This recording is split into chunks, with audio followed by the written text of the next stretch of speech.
នេះថ្ងៃណាថ្ងៃផ្កាយថ្ងៃណាដាក់បិណ្ឌដាក់បិណ្ឌបានបេះហើយបិណ្ឌជុំ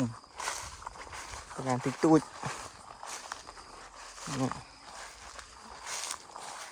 ថ្ងៃណាចេញផ្កាក្តាប់តិចតួចនេះដាប់ហើយអូចេញផ្កាណា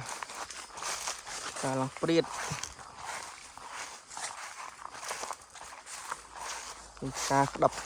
ទួចមកនេះជុំបិណ្ឌដាក់បិណ្ឌឲ្យបានបេះទៀតដែរឆ្នាំដាក់2 ដងលុចូលឆ្នាំម្ដងជុំបិណ្ឌម្ដងមកផ្កាឡើងព្រាតដាក់តាពួកទួចថ្ងៃតិចតួចនេះស្អាតដែរចេញផ្កាល្អគាត់ថ្ងៃតិចតួចនេះ60ដើមថ្ងៃនេះគាត់ផ្កានេះដើមប៉ុនកដៃនេះ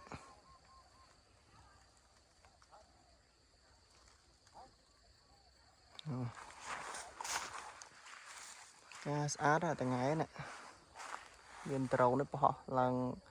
សស្គូសនេះបាយបាយ